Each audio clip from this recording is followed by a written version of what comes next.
समस्त मानव जाति को मेरा हार्दिक प्रणाम।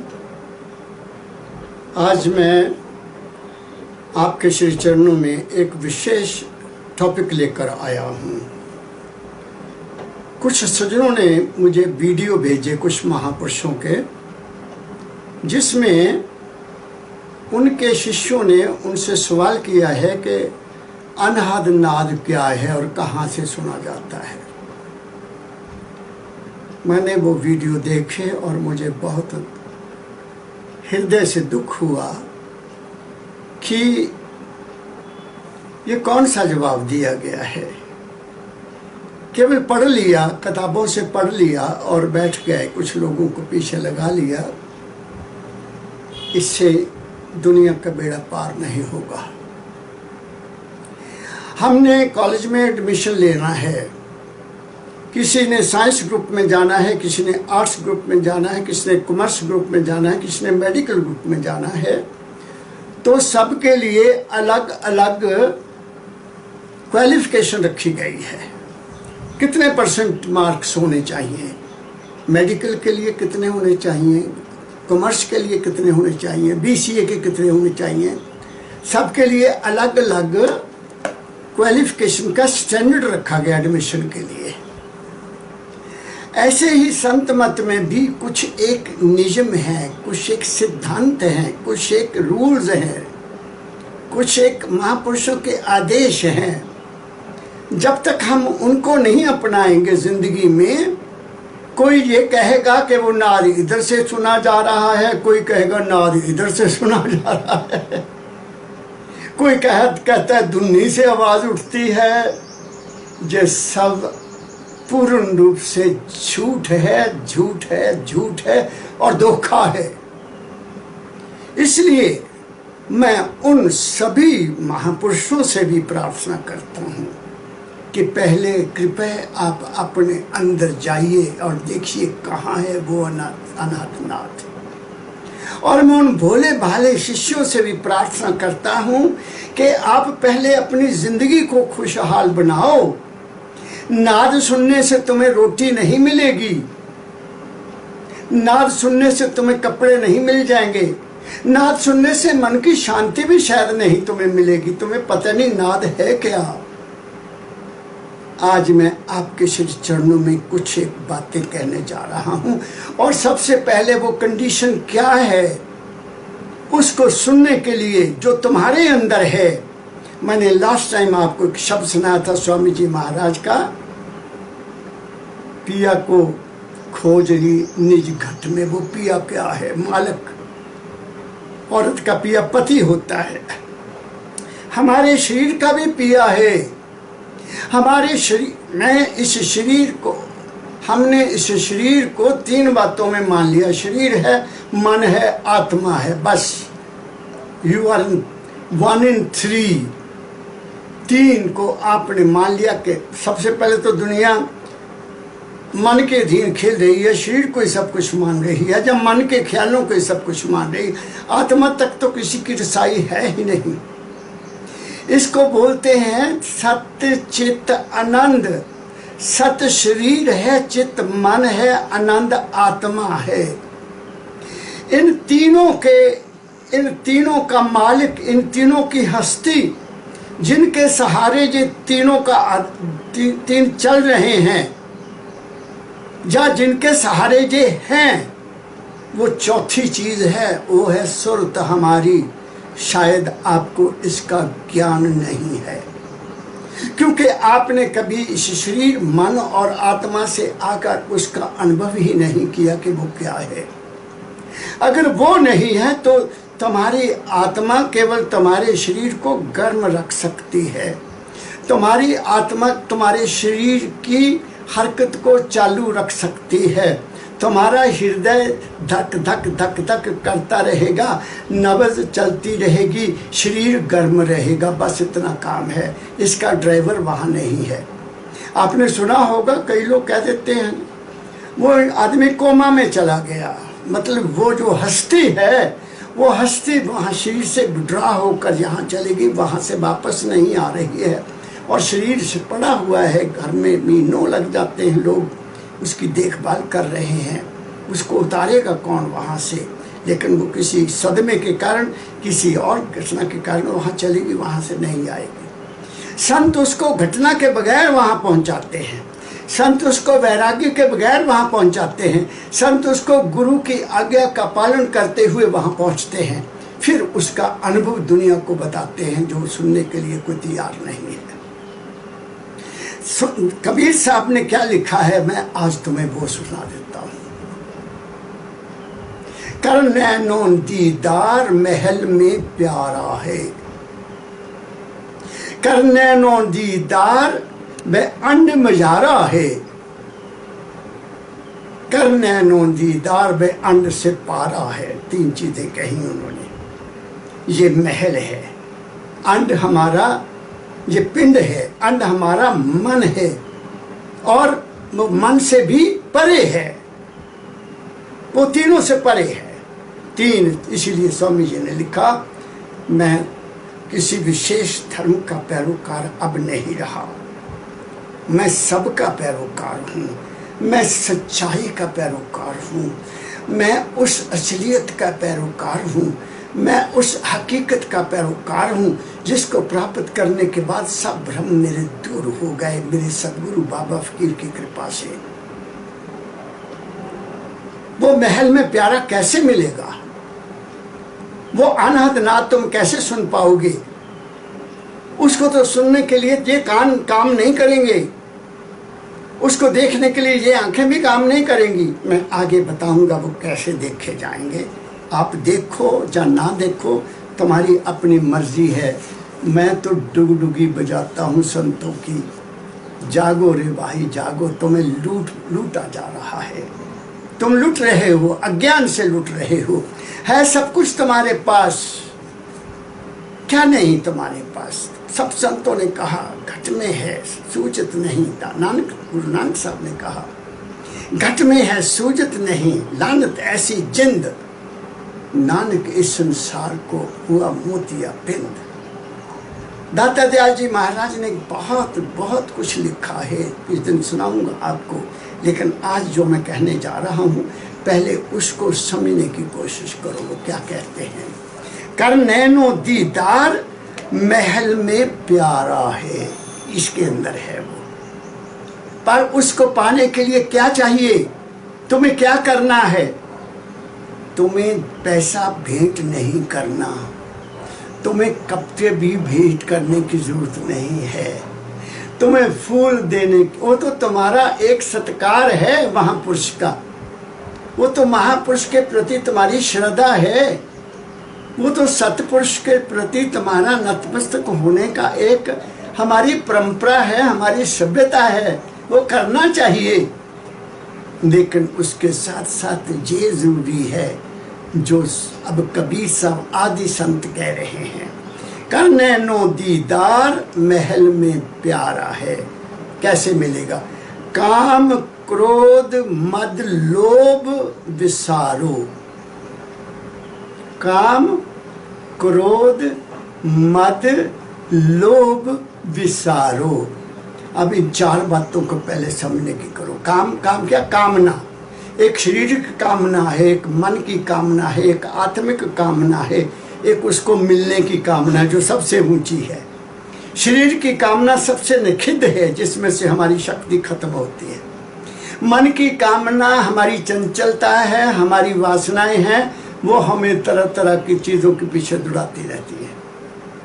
आत्मा की कामना क्या कि मैं कौन हूँ, प्रकाश रूप हूँ, आत्म स्वरूप हो जाऊँ, वो अच्छी है। उससे बाद चौथी कामना है, और उसका भी आखिर में अंत हो जाता है। काम क्रोध, क्रोध तुम्हें कभी तब आता है जब तुम्हारी कोई कामना पूरी नहीं होती, या जो तुम्हारी इच्छा के मुताबिक काम नहीं होता, तुम्हें क्रोध आता है। कमजोर आदमी को हमेशा क्रोध आएगा, जो तकड़ा है उसको जल्दी क्रोध नहीं आता। कमजोर आदमी को बहुत जल्दी क्रोध आता है, क्योंकि वो खुद तो कुछ कर नहीं सकता। मद होता है कि ये सब कुछ मेरा है, इसको मद कहते हैं।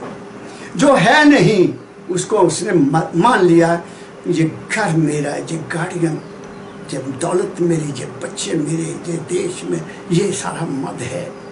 लोभ होता है जरूरत से ज्यादा चीज को रखना। अब सोच लो, तुम लोग इस पर चलते हो, काम क्रोध मद लोभ विसारो, शील संतोष क्षमा मन धारो, सत धारो। शील, ठंडे होकर रहना, शांत होना। संतोष, जितना मिला दिया उसमें सुखी रहना। क्षमा, किसी ने कुछ बुरा कर दिया क्षमा कर देना। और सत्य, असलियत क्या है उसके पीछे चलना। क्या कहा कबीर साहब ने। अब तुम इस पर विचार करो। जाके गुरु के पास बैठो और वचन उनके सुनो, जो सुनो उनको विचारो, जो विचारो वह गुनो, ये कहा है। अगर सुना और भूल गए उसका फायदा क्या हुआ। तुम उस नाद को नहीं सुन सकते, तुम उस हस्ती को नहीं देख सकते, तुम उस अपनी सुरत को नहीं पहचान सकते, तुम शरीर मन और आत्मा की सीमाओं से आगे जा ही नहीं सकते। इसलिए कबीर साहब कहते हैं कि शील क्षमा संतोष क्षमा सत धारो, फिर आगे मध्य मांस मिथ्या तज डारो, खाना भी ठीक कर लो। मद कहते हैं शराब को। मैं नाम कभी लेता नहीं लेकिन आज ले रहा हूं, मजबूरी है तुम्हें समझाने के लिए। एक मदिरा पान, एक मांसाहारी भोजन, इसको भी तुम्हें त्यागना पड़ेगा। और मैं तो ऐसे लोग देखे जो नामधारी हैं। मेरे सतगुरु बाबा फकीर जी महाराज अमेरिका गए, बहुत लोगों के घर में जाना पड़ा।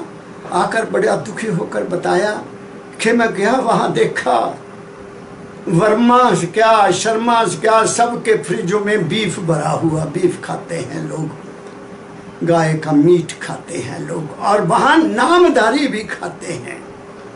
तो कहते हैं जी कि ये वो तो गाय नहीं है, ये गाय और है। बहानाबाजी बहुत है दुनिया में। ऐ इंसान, तेरा शरीर जो बना है ये प्राकृतिक चीजों को खाने के लिए बना है। इसलिए सबसे पहले इस चीज को समझो। जब ये चीज मान लोगे, जब ये चीज तीनों चारों को मान लोगे, तुम हकदार बनोगे। किसके हकदार बनोगे? उस जगह तक पहुंचने के तुम हकदार बनोगे। कि फिर कहता हूं, करने नो दीदार महल में प्यारा है, काम क्रोध मद लोग विसारो, शील संतोष क्षमा सत धारो, मध्य मास मिथ्या तज डारो। जो मिथ्या गलत है, खराब है, हो ज्ञान घोड़े असवार भरम से न्यारा है। फिर ज्ञान प्राप्त होगा तुम्हें। कौन सा ज्ञान? किस कौन सी ज्ञान? किताबों का ज्ञान नहीं, नहीं। बहुत है वहां कुछ लिखा हुआ, संस्कृत में लिखा हुआ है। कई मेरे जैसों को संस्कृत तो आती नहीं है। हम तो गुरु के वचन को आसानी से समझ पाए, जो मेरी वाणी में बोलकर मुझे समझा दिया। संस्कृत को कौन पहचानेगा? आज भी है संस्कृत, अभी भी लोग बोलते हैं, लेकिन हमें उसका मतलब ही नहीं पता क्या है। वो तो जिंदे में बंद है। हो सकता है वहां सब कुछ लिखा हो, लेकिन उसको खोलने वाले ने खोला नहीं है। क्योंकि अगर खोल देंगे तो दुनिया को ज्ञान हो जाएगा। दुनिया क्यों फिर मंदिरों में जाएगी? क्या जरूरत पड़ेगी मंदिर में जाने? क्यों कहेंगे सब कुछ तो हमारे पास है। क्या कहा मैंने? अगली लाइन एक दो और सुना देता हूं, फिर मैं आपके असली टॉपिक पर आता हूं। कबीर साहब आगे कहते हैं, कर नैनो दीदार ये पिंड से न्यारा है। कर नैनो दीदार ये पिंड से न्यारा है। और आगे कहते हैं, कर नैनो दीदार ये अंड से पारा है। शरीर से भी न्यारा है और मन से भी ये न्यारा है। ये कह रहे हैं कबीर साहब जी महाराज। इसमें क्या कहा उन्होंने, क्या क्या करना है? कर नैनो दीदार ये पिंड से न्यारा है, तू हृदय सोच विचार जे अंड मजारा है। चोरी, यारी, निंदा, चारों मिथ्या तज गुरु सिर पर धारो। आहा, चोरी, किसी की चीज को अपनी बना लेना। जहां दुनिया की कोई चीज अपनी तो है ही नहीं, मैं तो इसको दाता के हुक्म में कब जो कुछ भी है ये चोरी। हमें तो इस्तेमाल करने के लिए मिला, लेकिन हमने इसको अपना ही बना लिया। कुदरत की चीज को अपना बना के ठेका ले लेना कि ये सब कुछ मेरा है, ये चोरी है। और किसी पराई स्त्री को बुरी नजर से देखकर उनसे अवैध विचार रखना वो यारी है। और निंदा, बुराई करना, किसी की बुराई करना। मैं किसी का बुरा नहीं करता, लेकिन यथार्थ बात मैं कहता हूँ। मुबारक हैं वो लोग जो कुछ लोगों को गाइड कर रहे हैं, अच्छी बात है, कुछ ना कुछ तो कहते ही होंगे। ये और बात है कि वहाँ का नहीं उन्होंने कुछ देखा, कोई बात नहीं है, लेकिन दुनिया में प्रेम से जीना तो सिखाते होंगे। दुनिया में प्रेम से रहना, सद्भावना से रहना, एकता से रहना, बैर विरोध को त्यागना, चुगली निंदा को त्यागना, ये तो शायद दिखाते ही होंगे। मुबारक है, ऐसी बात नहीं है। क्लासेस हैं, कोई दूसरी क्लास तक है, कोई 10वीं, कोई 5वीं, 4थी क्लास तक स्कूल होते थे, कोई फिर 8वीं तक होते थे, फिर कोई 10वीं तक होते थे, फिर 12वीं तक हो गए, फिर कॉलेज आ गए, फिर PhD आ गई। अब PhD वाला अगर कहो 4थी क्लास के बच्चों को पढ़ाए, 8वीं क्लास के बच्चों को पढ़ाए, उसके लिए बहुत मुश्किल होगा। मैं एक PhD डीलेक्ट महापुरुष के श्री चरणों में बैठकर पढ़ा हूँ। उनकी ही शिक्षा पर चलते हुए इस असलियत को जाना है कि ऐ इंसान, तू इस मिथ्या जगत में, मिथ्या जो जहां तूने क्या ठेका ले लिया कि तूने, मैंने देखा लोग लड़ते हैं किसी चीज के लिए, जायदादों के लिए, ना किसी न किसी चीज के लिए, भाई भाई का झगड़ा, बेटे बेटे बाप का झगड़ा, किस चीज के लिए? प्रॉपर्टी के लिए, धन के लिए, दौलत के लिए, कोई इज्जत के लिए, कोई ताकत के लिए लड़ रहा है, कोई किस लिए लड़ रहा है, पता कुछ भी नहीं, कुछ भी पता नहीं कि कल को क्या होने वाला है, और किसी के कंट्रोल में है भी क्या? कुछ भी नहीं है।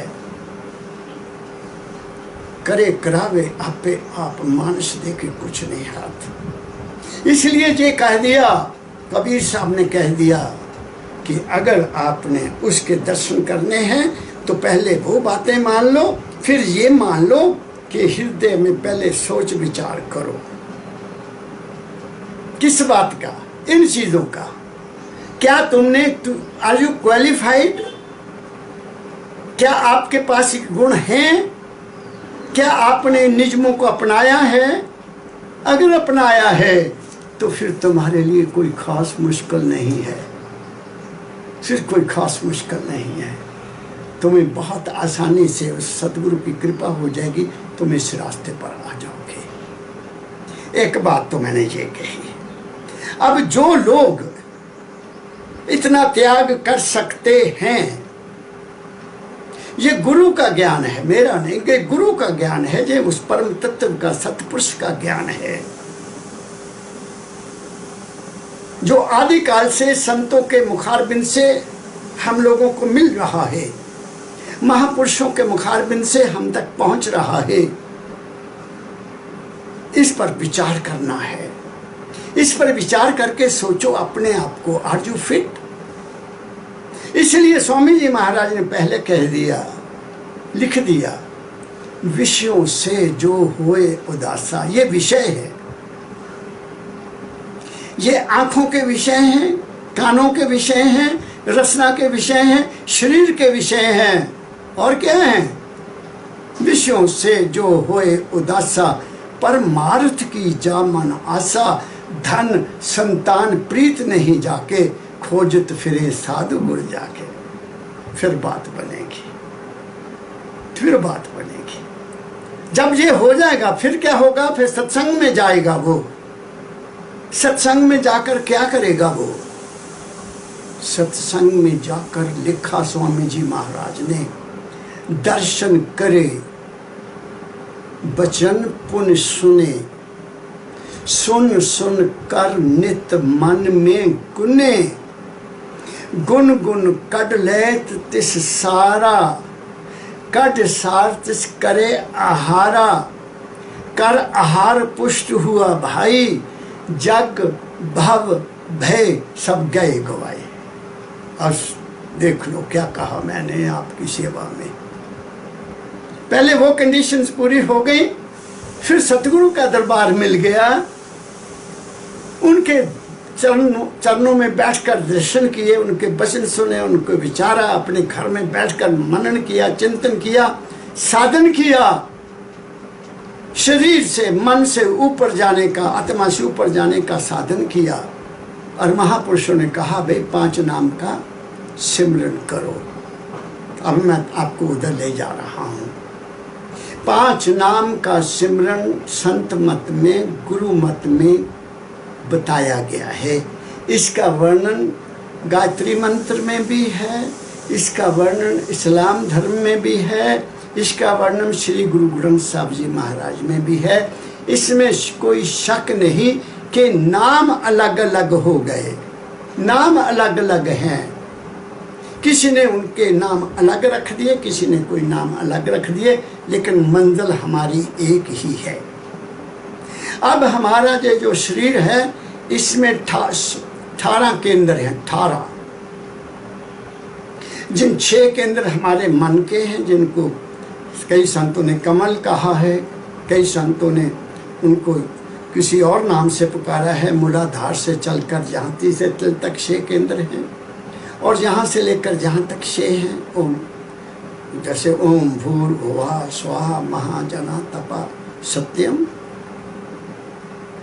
सहस्राकार, ओंकार, निरंकार, सारंकार, सोहंकार, सत्यकार। ऐसे इस्लाम धर्म में है, आहूत है, मलकूत है, जकूत है, हूत अलहूत है, ऐसे ऐसे शब्द हैं फारसी में, मुझे ज़्यादा नहीं आता है, सुना है, पढ़ा है।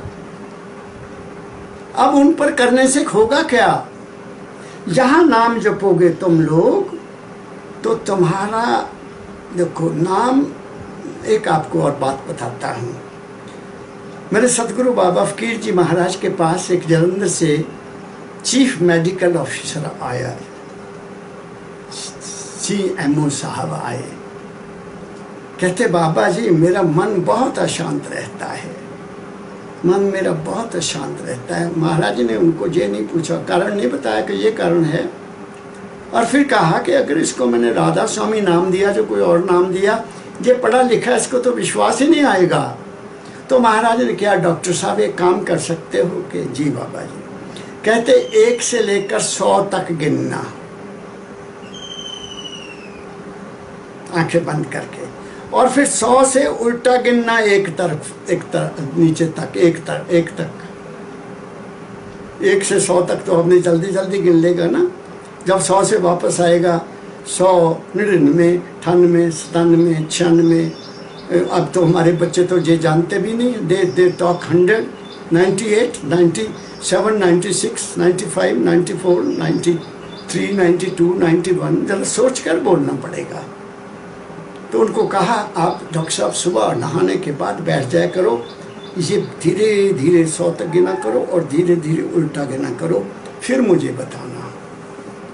वो 1 महीने के बाद फिर आए तो उन्होंने कहा बाबा जी मुझे काफ़ी शांति है, मन ठहर गया ना। मन यहाँ ठहर जाएगा तुम्हें बहुत सुख मिलेगा। ये ठहरा नहीं है, ये विचलित है, दौड़ा हुआ है, किसी कारण से दौड़ा हुआ है। और कारण विशेष रूप से हमारी शरीर कमजोरी, मानसिक कमजोरी होती है, और आशाओं के मारे हुए हैं हम लोग, इसलिए ये मन ठहरता नहीं है। इसलिए संतों ने कहा मन को बेचे सतगुरु पास, ते सेवक के कारज रास। ऐसा कहा है। सतगुरु का पास बेचने का मतलब क्या, कि जो सतगुरु ने नाम दिया उसका नाम जपना, सिमरन करना जहां, इससे तुम्हारे मन को ताकत मिलेगी और तुम्हारी मनोकामनाएं पूरी होती रहेंगी। क्या कहा मैंने? लेकिन अगर आपका मन गंदा है, मन में जो सभी विकार हैं अभी जो गिने मैंने कबीर साहब के बताए हुए, तो जे मन उधर ज्यादा चले जाएगा। क्या कहा मैंने? काम क्रोध मद लोभ निवारो, शील क्षमा सत्य मन धारो। फिर तुम उधर ही चल जाओगे, क्योंकि तुमने वो उसको खाली नहीं किया। मन को वो अंदर हैं, तुम्हारी प्रकृति में हैं वो। पहले उनको दूर करो, फिर सिमरन करो, वरना तुम पथभ्रष्ट हो जाओगे। तुम्हारा फायदा की बजाय नुकसान हो जाएगा। क्या कह रहा हूं मैं? इसलिए मैंने देखा है कई सतनाम जपने वाले, नाम जपने वाले बड़े अधिक क्रोधित हुए हैं। मेरे पास शिकायतें आती हैं। मैं उनको कहता हूं नाम जपना बंद करो, सिमरन करना बंद करो, तुम्हारा नुकसान हो जाएगा। Because you don't deserve it. आप उन्हें ले तो आए, गुरु ने दया कर दी ताकि तुम समझ जाओ। समझाते होंगे, आपको समझाते होंगे ये काम नहीं करना भाई। तुम तो सोच लेते हो कि गुरु तो वहां बैठा है। गुरु वहां नहीं बैठा, ये भुलेखा है आप लोगों को। गुरु मेरे संग सदा है नाले। दाता दयाल जी महाराज ने मेरे सतगुरु को, फकीरा गुरु तो तेरे पास, तेरे तन में, तेरे मन में, तेरे श्वासों श्वास। ये हमें भी कहा दाता ने। गुरु तुम्हारे से दूर नहीं है। किसी महापुरुष को एक लड़के ने पूछा, बाबा कहाँ रहता है भगवान? उन्होंने कहा बेटा हर जगह रहता है। कैसे? मुझे तो खा दो। अच्छा, तुम देखना चाहते हो? देखोगे तो नहीं, लेकिन तुम महसूस करोगे कि वो है। हाँ बाबा चलो महसूस ही करवा दो। तो संतों के पास तो जानवर सभी घूमते हैं, उनमें तो हिंसा की कोई बात नहीं। वो अहिंसक होते हैं, प्रेम के मूर्ति होते हैं। कबूतर था, कबूतर को पकड़कर उसको दे दिया, ले बेटा इसको वहां मार कर ले आ जहां कोई देखे ना। लो बाबा एक कड़ी गल है, मैं अभी लाया। तो कबूतर पकड़ा, दीवार के पिछली तरफ चला गया और गर्दन पकड़ी। ओहो, बाबा जी ने कहा था कोई देखता ना हो, जो कबूतर देख रहा है। अपना रुमाल निकाला, उसको फाड़ा और उसकी आंखों पर बांध दिया। फिर दोबारा लगा उसको मारने, तो ख्याल आया ओहो बाबा ने कहा था कोई ना देखता हो, मैं देख रहा हूँ। वो जो टुकड़ा दूसरा रुमाल का था अपनी आंखों पर भी बांध लिया। फिर लगा मारने। जब लगा मारने तो अंदर से आवाज आई, हाँ न तू देख रहा है न कबूतर देख रहा है, देखने वाला तेरे साथ है। अंतःकरण से आवाज आई। क्या कहा मैंने?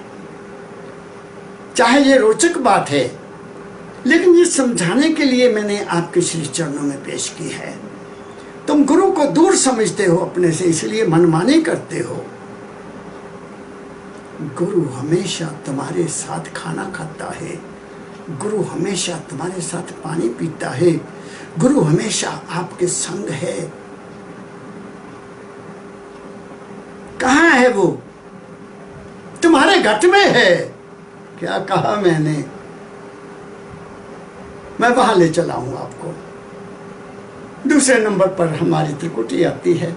यहां गुरु के दर्शन करो आप। वहां बम बम की आवाज सुनाई देती है, किसी को मृदंग सुनाई देता है। जैसी जैसी जिसकी नेचर है, जैसी जैसी शरीर की प्रकृति है, वैसी वैसी आवाज आपको सुनेगी। दुनिया झगड़े में पड़ी हुई है कि मुझे मृदंग सुने, किसी को कुछ भी नहीं सुनेगा। जिसका मन और आगे की चीज चाहता है उसको क्यों सुनेगा कुछ? ना वो सारंगी सुनेगा, ना वो वीणा सुनेगा, ना वो बांसुरी सुनेगा, ना वो ओम ओम सुनेगा। वो तो आगे निकल जाएगा। इस चक्कर में ना बढ़ो। ये जो परिस्थितियां हैं, ये हमारे जीवन को बनाने के लिए। वहां दूसरे नंबर पर जाओगे, तुम्हें अंतर में ज्ञान प्राप्त होगा, तुम्हारे ज्ञान चक्षु खुलेंगे, तुम जिधर जाना चाहो उधर पहुंच जाओगे। हम पढ़ते थे, पढ़ते पढ़ते पढ़ते उस नंबर पर पहुंच जाते थे, 2 नंबर पर, और बड़ी बड़ी किताबें याद, लिखने बैठ गए, लिखते गए। क्या कहा मैंने? वो कहा ज्ञान कहाँ रहता है? दूसरे नंबर पर चले जाते हो तुम लोग। डॉक्टर बनो, इंजीनियर बनो, प्रोफेसर्स बनो, कभी बनो, जो मर्जी बनो, ये दूसरे नंबर की आपके ऊपर देन है। आगे जाओ, सुन महासुन में मस्ती मिलेगी, आपको आनंद मिलेगा, मस्ती मिलेगी। भंवर गुफा में जाओगे तो आपको थोड़ा एहसास होगा कि I am not the mind, I am different, मैं अलग हूँ। सोहंग सोहंग की आवाज़ आती है वहाँ, मैं वही हूँ, मैं वही हूँ। और सतलोक में तो और आवाज़ है, बीना है, सत की आवाज़ आती है, प्रकाश ही प्रकाश है। ये हमारी स्टेजेस शरीर और मन की हैं। प्रकाश पार ब्रह्म, पार ब्रह्म विशाल सागर है प्रकाश का, जिसकी हम अंश हैं। कबीर साहब ने लिखा, अव्वल अल्लाह नूर उपाया। साइंस भी कहती है, साइंस ने भी माना है कि एक आवाज हुई, उसमें से प्रकाश निकला, शब्द निकला, और ये संसार बन गया। वो हमारी आत्मिक स्वरूप है, वहां जाना है हमने। आत्मा को दर्शन करो। जब वहां पहुंचोगे तो सब तुम्हें दुनिया एक जैसी लगेगी। अव्वल अल्लाह नूर पाया, कुदरत दे सब बंदे, एक नूर ते सब जग उपजिया, कौन पले कौन बंदे। इसलिए मैं कहा करता हूँ, शारीरिक रूप से और मन के रूप से हम सब अलग अलग हैं, एक दूसरे से मेल नहीं खाते। जब हम प्रकाश में हो जाते हैं तो हम सब एक जैसे हैं, और जब हम इससे आगे निकल जाते हैं तो फिर हम एक पिता एक इसके हम बालिक हो जाते हैं। क्या कहा मैंने? अब जब वहां पहुंचोगे आप, वो क्या कहूं मैं, बहुत कठिन है डगर पन गट की। इसको प्राप्त करने के लिए तलवार की धार पर चलना है, अपनी जिंदगी को नियमबद्ध करना है, अपनी रहनी को बदलना है, अपने कर्म को भी बदलना है, अपने विचार को भी बदलना है। क्या कहा मैंने? इन हाथों से कर्म करो, ये कर्म करने के लिए मिले हैं, लेकिन कर्म वो होना चाहिए जिससे किसी दूसरे की हानि ना हो। कर्म वो ना करो जिसमें केवल तुम्हारा स्वार्थ हो, कि मेरा हो जाए, उसका जो मर्जी हो जाए, जो मर्जी ना हो जाए, मेरा हो जाए। वो तुम्हारे कर्म जिसमें तुम्हारा स्वार्थ है, अपना निजी, वो तुम्हारे गले का हार बनेगा, वो तुम्हारे लिए मुसीबत पैदा करेगा। इसलिए कर्म करो ऐसा जिससे दूसरों का भला हो। दूसरों के भले के लिए जो तुम काम करोगे, वो तुम्हें तुम्हारा भला पहले होगा। मैंने एक सुना हुआ है, एक बहुत उच्च कोटि के साईं हुए हैं, इब्राहिम साहब हुए हैं। इब्राहिम साहब सूफी संतों में से, उनका काम था सेवा करना।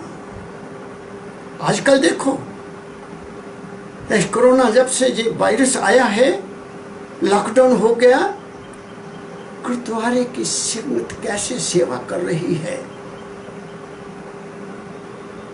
विशेष विशेष गुरुओं के सेवक कैसे अन्नदान कर रहे हैं, लोगों के घर घर में रोटी पहुंचा रहे हैं बिना स्वार्थ के। अगर वो स्वार्थ है उनमें किसी तरह का, तो फिर वो गलत है।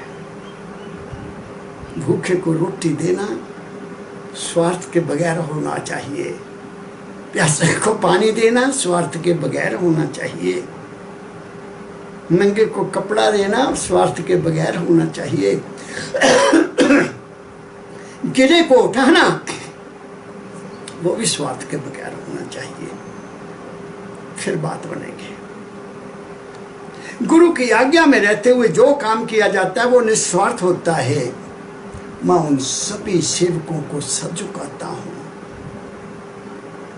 मैं उन सेवादारों को सिर झुकाता हूं जो इतने प्रेम से लगातार दिन रात भूखे को रोटी पहुंचा रहे हैं, पानी पहुंचा रहे हैं, दवाई दे रहे हैं, सड़कों पर खड़े होकर अपनी मेहनत की कमाई जाने वालों में बांट रहे हैं। अच्छी बात है, बहुत अच्छी बात है। आंखों से भी कर्म अच्छा करो। आंखें बहुत बड़ी जालिम है, जो तुम्हें हमेशा इनके बारे में चुकन्ने रहना होगा। आंखें जो देखती हैं वो सत्य नहीं है, वो माटी का पुतला है, ऐसा विचार बना लो। जहां तुम्हारी आंख ने धोखा खाया तुम लुट गए। क्या कहा मैंने?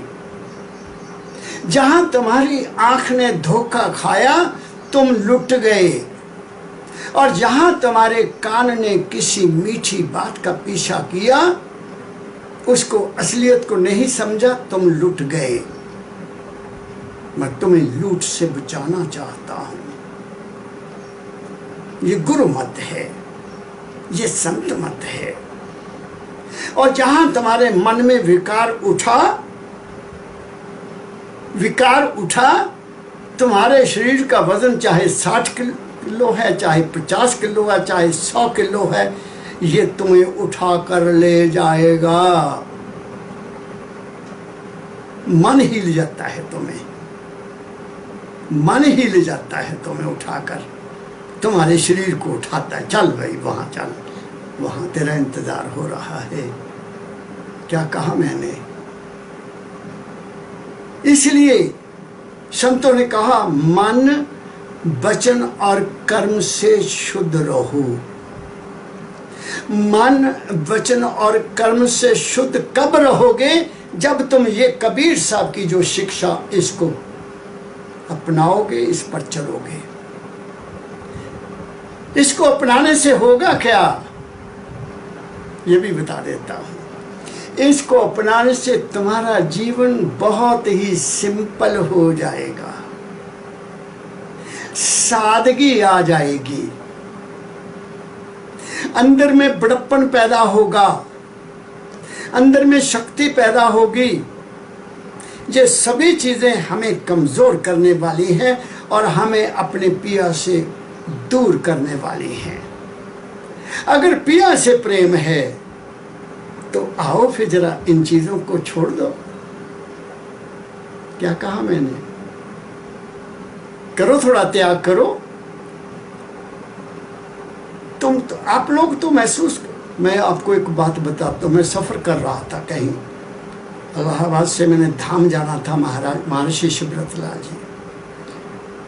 तो एसी का क्या उसको बोलते हैं, थर्ड होती, क्या होती, सेकंड होती है। तो उसमें नीचे मेरी सीट थी, सामने वाली सीट में एक बाबूजी थे, इधर वाली सीट में एक सिंह साहब थे। तो रात को 9 बजे खाना खाने लगे, तो बाबूजी के बच्चे भी साथ थे। वो उनको भोजन दे रहा है एक सीट से दूसरी सीट पर। मांसाहारी थे। तो बात चल पड़ी दोनों के, सरदार साहब की, उसके, भाई कहाँ से आ रहे हो? मैं अमृतसर से आ रहा हूँ। आप भी अमृतसर से? अच्छा अच्छा, बहुत अच्छी। वहाँ के रहने वाले? नहीं जी, हमारे रिश्तेदार है वहाँ। तो वहाँ होटल में गए थे हमने, बहुत अच्छा होटल था। फिर होटलों की शिफ्ट शुरू हो गई। अच्छा, वहाँ वो होटल, कभी आप वहाँ गए, बहुत अच्छा खाना वहाँ, ये बनता है, वो बनता है, वो बनता है। आधा पौना घंटा वो इसी बात में लगे रहे। खाने वालों का इंटरेस्ट होटलों में है, पीने वालों का इंटरेस्ट वहां है, और देखने वालों का इंटरेस्ट कहीं और है। सुनने वालों का इंटरेस्ट मनोरंजन में है, मनोरंजन में है। ये सब मनोरंजन तो है, और क्या है? कोई शरीर की मस्ती ले रहा है, खा के मस्ती। मैं कहता हूं रे, मक्की की रोटी बनी हो, पंजाब का सरसों का साग हो, या काली दाल बनी हो, लस्सी का गिलास हो, मक्खन का पेड़ा हो, अरे तुम खा लो तो देखो कितना नशा आता है। क्या कहा मैंने? तुम किधर जा रहे हो? तुम कहां भटक रहे हो? अपना खाना सुधार लो, अपना कर्म सुधार लो। वो जो ताकत है वो, अब मैं उधर आ रहा हूं। उस नाद को, उस अनहद बाणी को, उस अनब्रेकेबल साउंड को, उस शब्द को ये कान नहीं सुन सकते, उस प्रकाश को ये आंखें नहीं देख सकती। अब आप पूछोगे कि कौन देखता है? आपको मिसाल देता जाऊंगा, समझते जाना। दुनिया में हम इस शरीर से सारा काम लेते हैं, इन 5 ज्ञान इंद्रियों से हम सारा काम लेते हैं कि नहीं लेते? इनके बगैर कोई भी अंग हमारा कमजोर हो जाए, हम अधूरे हो जाते हैं, हम परफेक्ट नहीं रहते। परफेक्ट कौन है? परफेक्ट संत, पूर्ण संत। पूर्ण संत, पूर्ण संत वो है जिसने घर गृहस्थ में रहते हुए बात को ध्यान से सुनना, पहले जिंदगी का अनुभव लिया,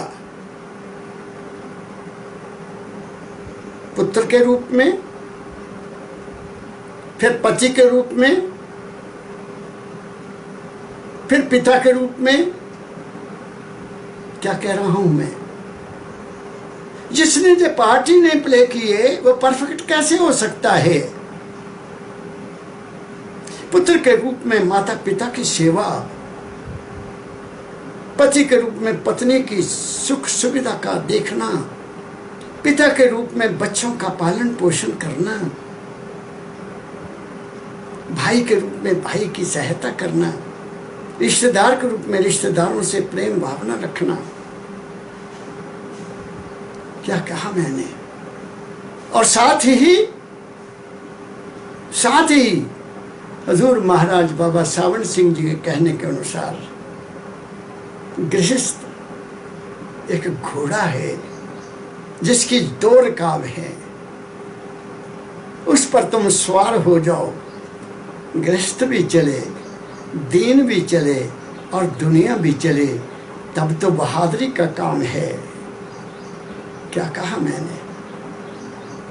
जिसने पहले दुनिया का अनुभव नहीं लिया और ऐसे ही वैराग्य ले लिया, वो कभी भी कहीं भी भटक सकता है। बड़े बड़े ऋषि भटक जाए, नारद मुनि जैसे भटक गए, और सुना मैंने भगवान शिव भी भटक गया, इंद्र देवता भटक गया। क्या क्या कहा? इसलिए पूर्ण कौन है? पूर्ण तुम बनोगे घर में रहते हुए। इसलिए संतों ने लिखा है, बहुत अच्छा लिखा है, घर में घट में घर दिखलाए दे, सो सतपुरुष सुजान, सोई सतपुरुष सुजान है। इसलिए वो जो तुम सुनना चाहते हो, जिसकी तुम सवाल करते हो बच्चों, ऐ प्यारे नौजवानों, ऐ मेरे देशवासियों, वहाँ जाने के लिए क्या करना होगा? पहले शरीर के से इस दुनिया में सुख और आराम और प्रेम की जिंदगी को गुजारो। पहली बात ये है, ना ईर्ष्या हो, ना द्वेष हो, ना मद हो, ना क्या कहा कबीर साहब ने, मैंने आपको बता दिया। काम क्रोध मद लोभ न मारो। उनको समझो, मैंने समझाया हुआ है इसको पहले ही आपको कि ये क्या है। जब वो समझ में आ जाएंगे तुम ऑटोमेटिकली तुम इनसे बच जाओगे। क्षमा तुम्हारे में आ जाएगी, शीलता तुम्हारे में आ जाएगी, रहम तुम्हारे में आ जाएगा, तुम्हारी खुराक बदल जाएगी। चलने की बात है, चलने की बात है। इसलिए ये शरीर बाहरी दुनिया में तरक्की करने के लिए तुम्हें उस मालिक ने दिया। ब्रह्म बनो, बढ़ो। मैं इसलिए नौजवानों को कहता हूँ, नौजवानों के लिए यही नाम है, बढ़ो, तरक्की करो। मेरे हुजूर ने मेरे साथ यही खेल खेला। 18 साल की उम्र में उनके श्री चरणों में आया, कहाँ का कहाँ पहुँचा दिया। दुनिया भी बना दी और दीन भी मेरी झोली में डाल दिया, कोई कमी नहीं छोड़ी। इसको कहते हैं सत्पुरुष का होना। तुम आए लेकिन न दीन बना न दुनिया बनी। ऐसे ही फजूल में बरा के कहते हैं हमें नहीं, इन चीज़ों की जरूरत नहीं, ये नहीं, ये नहीं, ये नहीं, नहीं, ऐसा नहीं है। शहनशाही राजकुमार की जिंदगी व्यतीत करो रे। मन की भी आंखें हैं, मन की जुबान भी है, मन के हाथ भी हैं, उसको हम सूक्ष्म शरीर कहते हैं। जब तुम स्वप्न में चले जाते हो, स्वप्न में तुम नहीं है, मन ही तो सब कुछ करता है। तुम्हें पता हो शरीर तो लेटा हुआ है, शरीर तो पता नहीं कहाँ है। वहाँ मन खाता भी है, देखता भी है, पहनता भी है, सब कुछ करता है जैसे तुम जिंदा हो, है ना। लेकिन जब तुम गहरी नींद में चल जाते हो, वहाँ क्या है? कुछ भी नहीं, ना तुम हो ना तुम्हारा मन है। इसका मतलब ये हुआ ना शरीर है ना मन है, दोनों चीजें नहीं है। फिर एक तीसरी चीज है, आत्मा है, प्रकाश रूप। आत्मा के भी कान हैं, आत्मा के भी आंख है, बाकी कुछ नहीं है।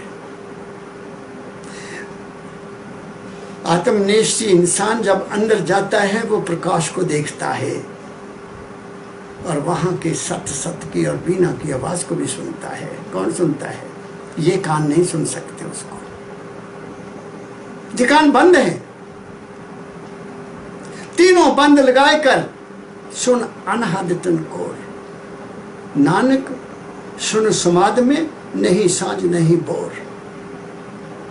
तो आत्मा के भी आंख है, आत्मा के भी कान है। क्या कह रहा हूं मैं आपको? और इससे आगे फिर चौथी चीज है हमारी चेतन शक्ति, वो हम हैं, तो तुम हो जो मैं हूं। उसको सुरत का संतों ने, वो जो सुरत है उसकी भी आंखें हैं, उसके भी कान हैं। वो केवल सुरत जो हमारी है वो उस शब्द को सुन सकती है, वो उस स्थान की प्रकाश को देखती है। वहां न तुम्हारा शरीर है, न तुम्हारा मन है, न तुम्हारी आत्मा है। कोई कहता है इधर से सुनाई देता है, कोई कहता है इधर से सुनाई देता है। कहाँ की बात करते हो भाई? इधर से सुनोगे तो सतोगुण, इधर से सुनोगे तो रजोगुणी आवाज है तुम्हारे अंदर की, इधर से सुनोगे तो तमोगुणी हो तुम, तमोगुणी आवाज आएगी। क्या कहा मैंने? और जो जहां से लेकर जहां तक तुम सुनते हो, कोई घंटा सुनता है, कोई मृदंग सुनता है, कोई रारंग सारंग सुनता है, कोई बांसुरी सुनता है, ये सब मन की आवाजें हैं। जे कोई भी अनहद नाद जा आद शब्द नहीं है। क्या कहा मैंने? विचार करो, सोचो। कोई संशय है तो आपका सेवक हूं। कोई गलती है तो उसकी माफी चाहूंगा, दावा नहीं करता। मैंने जो देखा है, सतगुरु हुए दयाल तो श्रद्धा पूरी है। जब तुम उसके हो गए तो वो तुम्हें कभी भूखा नहीं रहने देगा। जब तुम उसके हो गए तो तुम्हारे वहीं पहुंचाएगा जहां वो आप है। क्या कहा मैंने? लेकिन तुमने तो गुरु को मानुष मान लिया, उसको डेरे का मालिक मान लिया। वो तो डेरे का मालिक है ही नहीं। मेरी ऐसी आस्था है, संत कभी किसी डेरे का मालिक नहीं होता, संगत मालिक होती है। संत तो अपने आप का मालिक है। परम संत की पदवी इससे भी और ऊपर है। वो संतों का मार्गदर्शक होता है। क्या कहा मैंने? वो प्रकाश और शब्द के रहने वाला होता है। इसलिए स्वामी जी महाराज ने लिख दिया कि वो जो अनहद है उसको कौन सुन सकता है। मैं एक लाइन आपको पढ़कर सुना देता हूं ताकि आपको संशय ना रहे, आपको भ्रम ना रहे। वो क्या कहते हैं स्वामी जी महाराज? ये लेटेस्ट रिसर्च है संतों की, लेटेस्ट रिसर्च है संतों की। संत मत, गुरु मत, राधा स्वामी मत और सनातन धर्म में कोई भी फर्क नहीं है।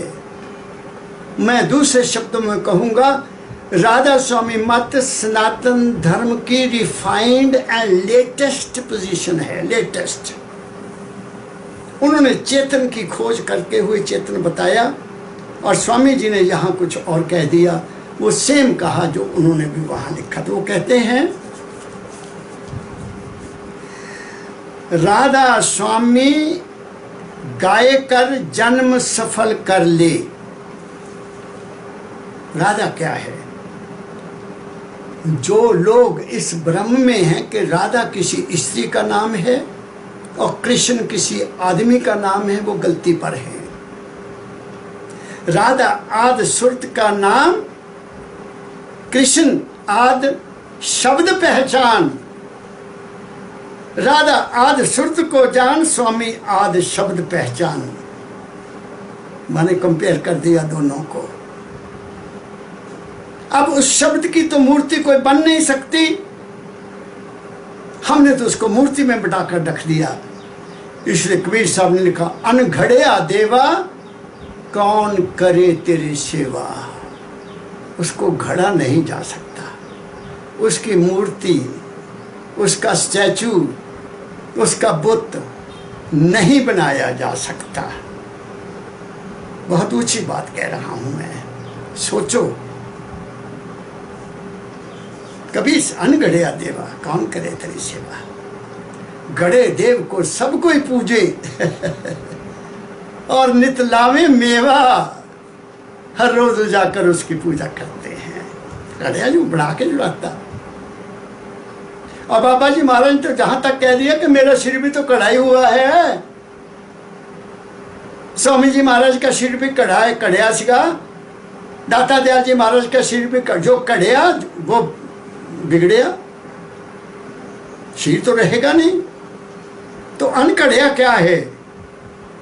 केवल दो चीजें, सुरत और शब्द। सुरत कड़ी नहीं गई, वो माल के कुल की अंश है। शब्द भी किसी ने पैदा नहीं किया, वो वहीं से पैदा हुआ, माल के कुल की आवाज है। इसलिए कहा, राधा स्वामी गाय कर जन्म सफल कर ले। यही नाम निज नाम है, तुम्हारा नाम है जे। मन अपने धर ले। अगली बात बहुत इंपॉर्टेंट है। बैठक स्वामी अद्भुति, वो स्वामी जो शब्द है उसकी रहस्य बहुत अद्भुत है। देखेगा कौन? राधा निरखनहार, केवल राधा, केवल सुरत, केवल तुम्हारी वो चेतन शक्ति, द कॉन्शियसनेस, शरीर मन और आत्मा को भूलकर जब वहां पहुंचेगी, केवल वो उसको देख सकती, दूसरा कोई ना देख सकता है ना कोई सुन सकता है। इसलिए उसका तो वर्णन ही नहीं किया जा सकता। जो वहां गया वो उसका होकर रह गया, वो दुनिया वालों को क्या बताए, वो केवल इशारा कर गया। ये इशारा है स्वामी जी महाराज का। और आगे लिख दिया, और न कोई लग सके शोभा अगम अपार। उसको तुम्हारी ये आंखें नहीं देख सकती, उसको ये बटे हुए धर्म की लोकता नहीं देख सकते। न जाति है वहां, ना धर्म है वहां, ना देश है वहां, ना गुरु है वहां, ना राम है वहां, ना रहीम है वहां, ना चेला है वहां, ना गुरु है वहां। वहां क्या है? तुम हो, माल के कुल के अंश हो वहां। इस बात को पकड़ो, मैं क्या कह रहा हूं, दर्द दिल से कह रहा हूं। ऐ दुनिया वालों, तुम्हें उसकी जरूरत नहीं है। तुम कम से कम दुनिया को सुखमय बना लो। तुम कम से कम अपने इस देश में रहने की जीवन को निर्लेप बना लो, सुखमय बना लो, भाईचारा पैदा कर लो, एकता पैदा कर लो, एक पिता के बच्चे बनकर इस जीवन को गुजारने की कोशिश करो। किस झगड़े में पड़े हैं हम? मृत्यु ने किसी को नहीं छोड़ना। चाहे कोई राजा है, रंक है, गरीब है, अमीर है, सबके लिए एक ही डंडा है। किसी को जम लेने आएगा, किसी को धर्मराज लेने आएगा, लेकिन जो गुरुमुख है उसको ना धर्मराज लेने आएगा ना जमराज लेने आएगा। वो सीधा शब्द को पकड़ेगा, अपने दादा पे जाकर मिल जाएगा। क्या कहा मैंने? इसलिए फिर कह देता हूँ, सुना देता हूँ। राधा स्वामी गायकर जन्म सफल कर ले, यही नाम निज नाम है, मन अपने धर ले। बैठक स्वामी अद्भुति, राधा निरखनहार, और न कोई लग सके शोभा अगम अपार। गुप्त रूप जहां धार्या, गुप्त रूप जहां धार्या, गुप्त रूप लेकर इंसान के रूप में वो आया। राधा स्वामी रूप, संत महापुरुष वही रूप लेकर जहां आते हैं, वो असलियत लेकर साथ आते हैं, सच्चाई को जहां लेकर आते हैं, हकीकत को लेकर जहां आते हैं, वहीं से आते हैं, अनामी धाम से आते हैं। इसलिए स्वामी जी दाता दयाल जी महाराज, महर्षि शिवव्रतलाल जी महाराज ने बाबा फकीर जी महाराज को लिखा, तू तो आया नरदही में धर फकीर का भेसा। कहाँ से? वहां से। दुखी जीव को अंग लगा के ले जा गुरु के देसा। तीन ताप से जीव दुखी है, निबल अबल अज्ञानी, तेरा काम दया का भाई, नाम दान देता नहीं। ये उन्होंने उनकी ड्यूटी लगाई और उन्होंने सारी उम्र इस ड्यूटी को निभाकर हम जैसे लोगों को ठीक रास्ते पर लाकर खड़ा कर दिया। मैं और क्या कहूँ, और ज्यादा क्या कहूँ? इतना सा पचा लो, मेरी बेनती को स्वीकार करो, अपना जीवन सुधार लो। जीवन सुधर जाएगा, रास्ता मिल जाएगा। अगर जीवन नहीं सुधरा, तुम्हारा कर्म नहीं सुधरा, तुम्हारे विचार नहीं सुधरे, तुम गए बड़े बड़े महापुरुषों के पास गए लेकिन उनकी बात पर नहीं चले, तुम कोरे के कोरे रह जाओगे। इसलिए आओ, महापुरुषों की कदर करो, उनके वचन की कदर करो, उनके वचनों पर चलने का साहस रखो, कुछ त्याग करो। बिन त्याग कुछ मिलता नहीं है संसार में। दोगे तो मिलेगा, जो दोगे वही मिलेगा। ये इस दुनिया का लेखा है। इसलिए मैं आप सबको अपना प्यार देता हूँ, मैं आप सबको अपना हृदय का प्यार देता हूँ, मैं सत्कार देता हूँ, मैं शुभकामना देता हूँ। आप सब भारत में रहने वाले सुखी रहो, आपको किसी तरह का कोई आफत ना आए। मगर मैं क्या करूं? कर्म गति चारे ना चरे, सबको अपना अपना कर्म भोगना है। मेरी हार्दिक शुभकामना, आप सबको हार्दिक प्रेम भरा नमस्कार। आप सबको प्रेम भरा सत श्री अकाल। आप सबको प्रेम भरा राम राम, हरे कृष्णा, अस्सलाम वालेकुम। और अंत में वही शब्द राधा स्वामी, राधा स्वामी, राधा स्वामी।